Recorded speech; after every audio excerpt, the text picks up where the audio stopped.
Question number second 9th class question number 1 exercise number 2 triangle. देखिए ये question ये कह रहा है ट्रायंगल है आपके पास isosceles triangle A B C. Isosceles triangle हमने आपको पहले इंट्रोडक्शन में बताया है कि वो साइड होती है ट्रायंगल होती है जिसके दो साइड्स इक्वल होते हैं। तो यहाँ पर भी दिया गया है कि isosceles triangle A B C जो है इसमें A B is equal to A C, यानी ए बी ए वाला side is equal to A C, ये दिया गया है। The bisector of angle B and C, तो फिर क्या होता है कि एंगल बी में एक बाइसेक्टर डलता है और एंगल सी में भी एक बाइसेक्टर। तो बाइसेक्टर का मतलब क्या हो गया कि जब बी में बाइसेक्टर डालेंगे तो ये वाला एंगल और ये वाला एंगल इक्वल हो जाएंगे, यानी बी को बराबर दो एंगल्स में डिवाइड कर देगा बाइसेक्टर। इसी तरह सी जो है, सी भी जो सी ओ जो बाइसेक्टर है ये भी एंगल सी को दो इक्वल पार्ट्स में डिवाइड कर देगा। तो ये दो जब हम डालते हैं तो ये मीट करते हैं एक पॉइंट पे जहां पे नाम रखा है ओ, फिर ओ और ए को जो ज्वाइन कर देना है। तो इस तरह आपके पास तीन ट्रायंगल्स बन गए, 1 2 और 3। अब आपको शो करना है कि O B is equal to O C, यानी ओ बी ये वाला इस ट्रायंगल का, नीचे वाले ट्रायंगल का O B is equal to O C, ये आपको प्रूव करना है। और दूसरा प्रूव करना है कि जो अगर ये बी सी एंगल के बाइसेक्टर ओ बी हैं और ओ सी है, तो इसी तरह आप शो कीजिए कि एंगल ए का बाइसेक्टर जो है ए ओ है, ये भी शो करना। तो फर्स्ट पार्ट हम लेते हैं पहले।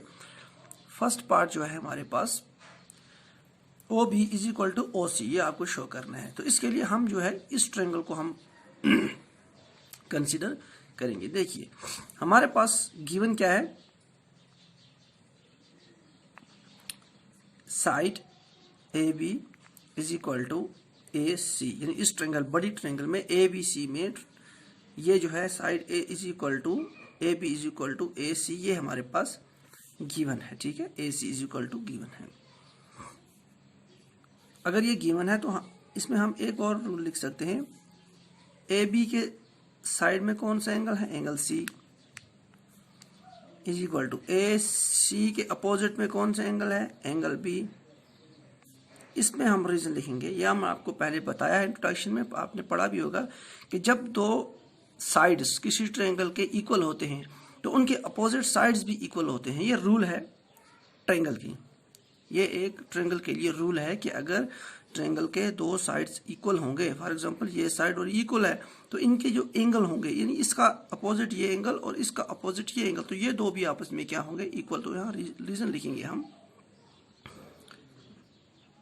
Angles opposite to equal sides of a triangle are also equal। ये वाला आपको रीजन लिखना है।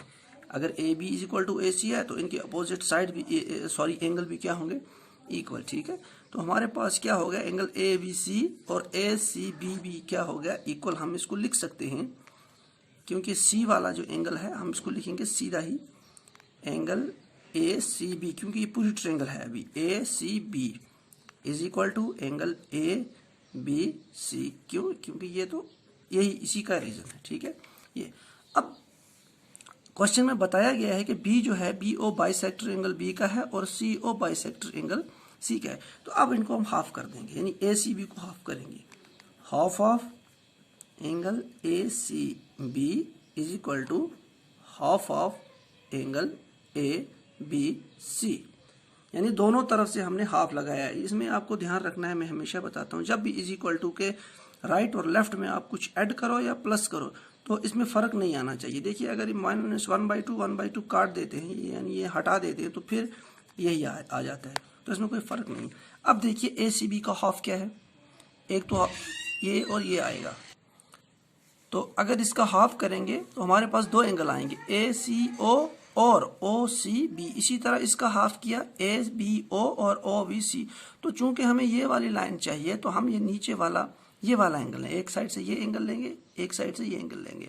तो ए सी बी में हम लेंगे ओ सी बी, तो हम लेंगे half of angle A C B कितना होता है, angle O C B is equal to, इसी तरह half of A B C, ये वाला लेंगे ओ बी सी, ओ बी सी। अब आप देखिए ओ सी बी, ठीक है, और ओ बी सी, ये इक्वल हो गए। मतलब ये हो गया कि ये वाला साइड और ये वाला साइड इक्वल हो गया। तो बिल्कुल ऊपर वाले की तरह ये साइड और ये साइड अगर इक्वल है तो इनके अपोजिट एंगल भी क्या होंगे, इक्वल ही होंगे।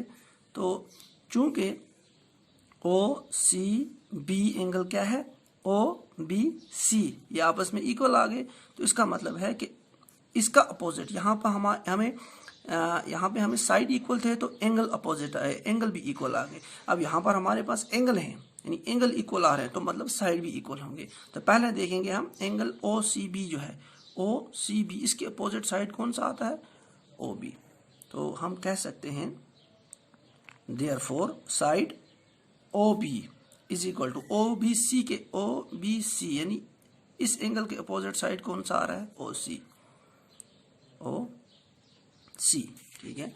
तो इसी तरह आपने ओ बी सी, तो ये O B is equal to O C, इसका रीजन क्या है, रीजन इसका है sides opposite to equal angle, ये एंगल है, angles of a triangle are also equal, यानी अगर आपके पास दो एंगल्स इक्वल हैं तो उनके अपोजिट साइड भी क्या होंगे, इक्वल। तो यही हमको प्रूव करना था फर्स्ट पार्ट में, ये हमारे पास प्रूव हो गया। अब चलते हैं सेकंड पार्ट। सेकंड पार्ट है हमारे पास कि ओ ए जो है ये बाइसेक्ट कर रहा है एंगल ए को, यानी एंगल ए, ये वाली लाइन इसको बाइसेक्ट, यानी ये और ये इक्वल करने हैं हमें। यही हो गया बाइसेक्ट का मतलब, यही होगा कि ये एंगल इक्वल। तो इसके लिए क्या करेंगे, हम इस ट्रायंगल को अब हम नहीं लेंगे, ये हो गया। अब हम एक ट्रायंगल ये लेंगे और एक ट्रायंगल ये लेंगे, इनको पहले कॉन्ग्रुएंट करेंगे, ठीक है। तो पहले हम लेंगे इन ट्रायंगल कौन कौन सी, A B O N, triangle A C O, A O B या ए बी ओ एक ही बात है, ए ओ सी या ए सी ओ एक ही बात है, कुछ भी ले सकते हैं, ठीक है। अब आप देखिए इन दो ट्रायंगल में, अब आपको मैं यहाँ बता देता हूँ, तीन पैरामीटर, इनको कॉन्ग्रुएंट करना है। कॉन्ग्रुएंट करने के लिए तीन पैरामीटर चाहिए, और तीन पैरामीटर हमारे पास हैं। एक इस ट्रायंगल की ये वाली लाइन और ये वाली A C line, A B equal है, गिवन है। O B is equal to O C भी इक्वल है, ये हमने यहाँ प्रूव कर दिया, दो हो गए। ओ ए इसमें भी है, इसमें भी है, कॉमन है। तो तीन पैरामीटर हो गए, साइड साइड साइड रूल से ये कॉन्ग्रुएंट हो गई, ठीक है।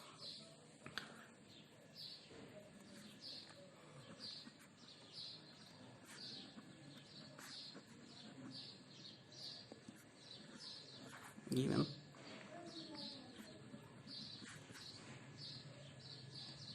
कॉमन, इसी तरह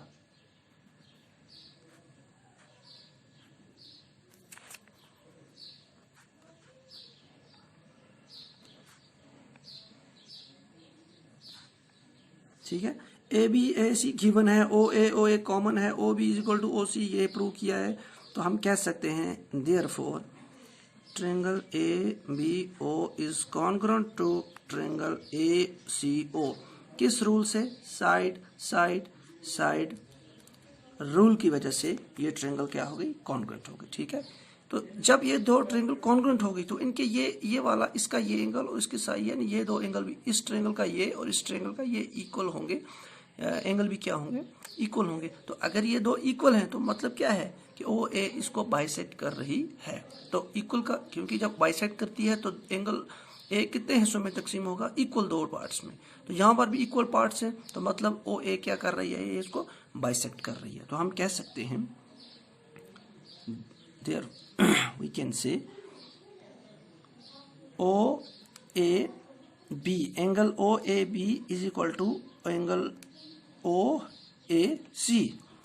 तो अगर OAB is equal to angle OC है तो that implies, तो therefore we can say